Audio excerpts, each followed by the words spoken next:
Hey guys, welcome back to my channel. आप सुन रहे थे मेरे साथ हाँ ये मोहब्बत है। हाँ ये मोहब्बत है भाग 95। अखिलेश की बातें सुनकर मीरा का दिल धड़कने लगा।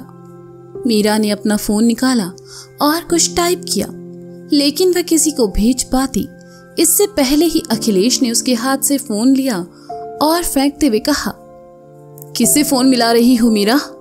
उस अक्षत व्यास को?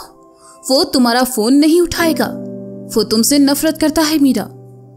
अखिलेश के मुंह से अपने लिए सीधा मीरा और तुम सुनकर मीरा को और भी अजीब लगा और उसने कहा, ये सब क्या है अखिलेश जी? आप इस तरह की बातें क्यों कर रहे हैं?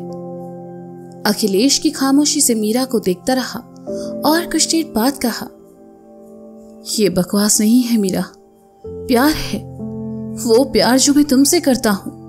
कितने ही सालों से मैं ये इंतजार कर रहा हूं कि तुम मुझे मिलोगी, उस अक्षत व्यास को छोड़कर मेरे पास आओगी। लेकिन तुम, उस अक्षत व्यास ने तुम्हारे साथ इतना गलत किया, इसके बाद भी तुम उसके पास वापस जाना चाहती हो। क्यों मीरा? आखिर क्या है उस इंसान में ऐसा? हाँ, हम सोच भी नहीं सकते अखिलेश जी कि आप हमारे बारे में ये सब। हमने आपको बहुत अच्छा दोस्त समझा, आप पर भरोसा किया और आपने हमारे साथ। आप ऐसा कैसे कर सकते हैं? आपने हमसे पूछा ना अखिलेश जी कि अक्षत जी में ऐसा क्या है? तो सुनिए, अक्षत जी वो इंसान है जिस पर हम आप जैसे 100 अखिलेश कुर्बान कर सकते हैं। अक्षत जी वो इंसान है जो हमसे दूर रहकर भी सिर्फ हमारे रहे।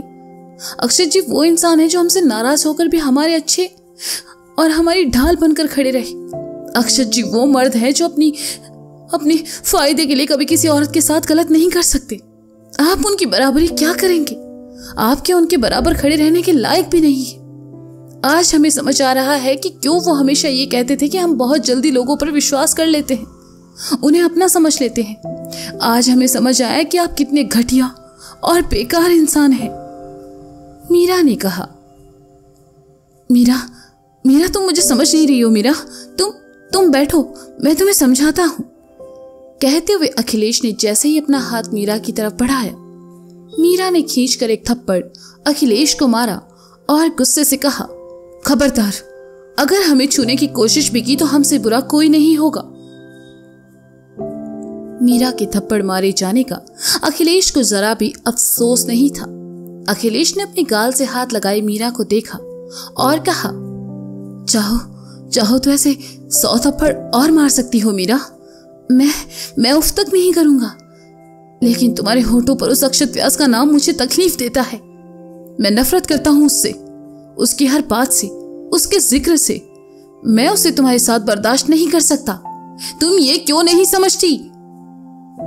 आखिर में अखिलेश चिल्ला उठा, जिससे मीरा एक बार फिर सहम गई। मीरा को अब यहां रुकना सही नहीं लगा, तो उसने कहा, आपका दिमाग खराब हो चुका है अखिलेश जी।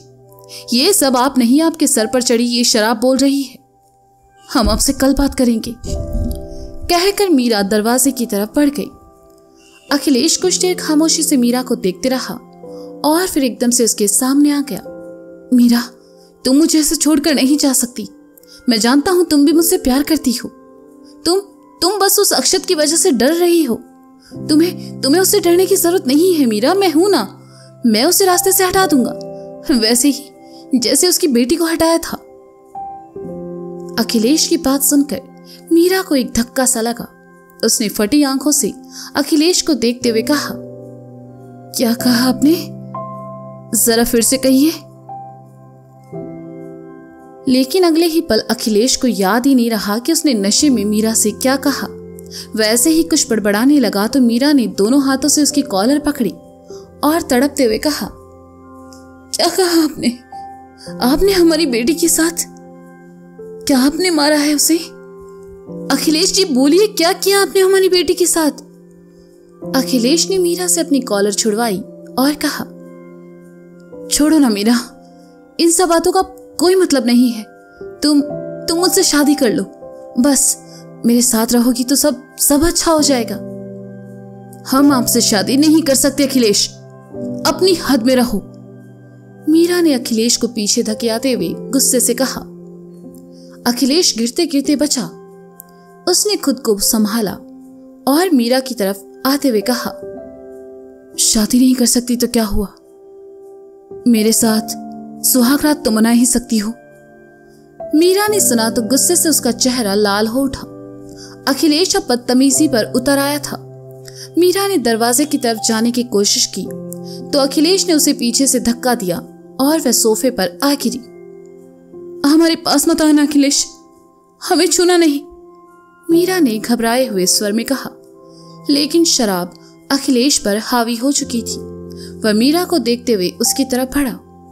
उसने मीरा के गले में पड़ा दुपट्टा निकाल कर फेंक दिया और जैसे ही अपना हाथ मीरा की तरफ बढ़ाया, मीरा ने डर के मारे अपनी आंखें बंद कर ली। अखिलेश ने जैसे ही मीरा को छुआ, मीरा ने अखिलेश को एक धक्का दे मारा और वहां से भागने लगी। लेकिन नीचे जमीन पर गिरे अखिलेश के हाथ में मीरा का पैर आ गया और वह मुंह के बल नीचे जमीन पर आ गिरी। मीरा के सर और होंठ पर चोट लगी। वह इतनी जोर से गिरी कि उठ भी नहीं पाई, लेकिन हिम्मत करके उसने अपने दूसरे पैर को अखिलेश के मुंह पर मारा और अखिलेश ने उसका पैर छोड़ दिया। मीरा रेंगते हुए दरवाजे की तरफ आई। वह लगभग दरवाजा खोल चुकी थी, लेकिन बाहर जा पाती इससे पहले अखिलेश ने आकर मीरा के बालों को मजबूती से पकड़ा और उसे घसीटते हुए अंदर ले जाने लगा। मीरा पहले से घायल थी और ऐसा करते हुए उसे चोटें लग गई। वह लगभग बेहोशी की हालत में आ चुकी थी। उसके नाक से खून बहने लगा। उसने उम्मीद भरी नजरों से दरवाजे की तरफ देखा, लेकिन वहां उसे बचाने वाला कोई नहीं था। अखिलेश ने लाकर मीरा को सोफे पर पटका। शराब का नशा अब लगभग कम हो चुका था, लेकिन हैवानियत का नशा अभी भी अखिलेश के सर पर सवार था। मीरा में अब इतनी हिम्मत नहीं बची थी कि वह अखिलेश के सामना कर पाए। अखिलेश ने जैसे ही उसकी तरफ अपना हाथ बढ़ाया, मीरा ने अपनी आंखें मूंद ली।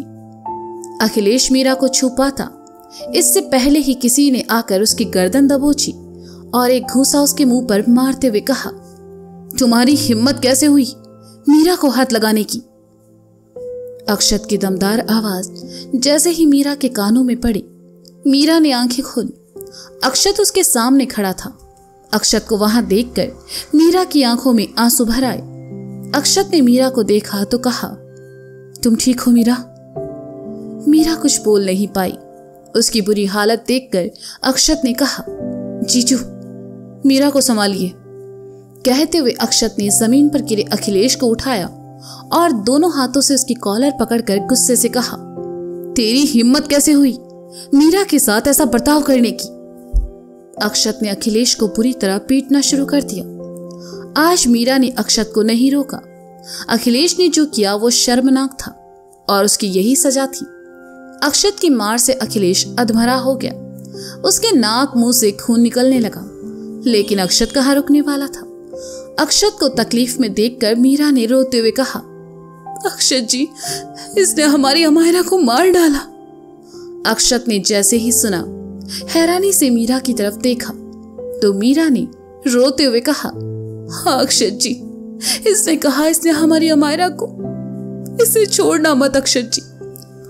अक्षत ने सुना तो एकदम से बीता पल उसकी आंखों के सामने आ गया और उसका गुस्सा और ज्यादा बढ़ गया। अमायरा के कातिल को अक्षत ढूंढ रहा था और आज वह उसके सामने था। अक्षत ने गुस्से में यहाँ वहां देखा।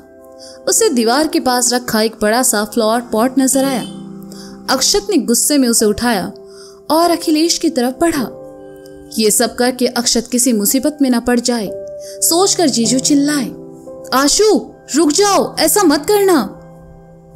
तूने मुझसे मेरी बेटी छीन ली। तुम्हें जिंदा नहीं छोड़ूंगा। तुम्हें जिंदा रहने का हक भी नहीं है। अक्षत बदहवास सा बड़बड़ाया, आशु नहीं, रुक जाओ, मैं कहता हूं ऐसा मत करो। मीरा रोको उसे, मीरा वो उसे मार डालेगा।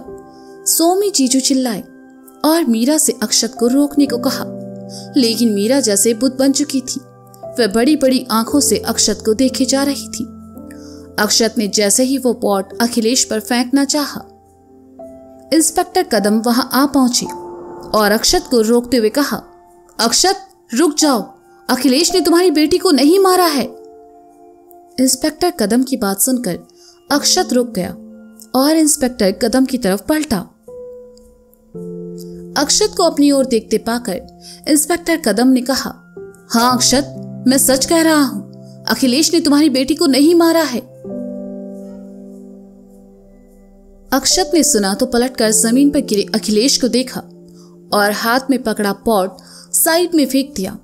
गुस्से और तकलीफ के चेहरे पर उसके भाव तैरने लगे। एक बार फिर वह अमायरा के कातिल के बारे में जाने बिना रह गया और यही बात उसे परेशान कर रही थी। इंस्पेक्टर कदम अक्षत के पास आया और कहा, सौंदर्य और विवान सिंह से पूछताछ के दौरान पता चला कि इन सब में अखिलेश भी उनके साथ शामिल था।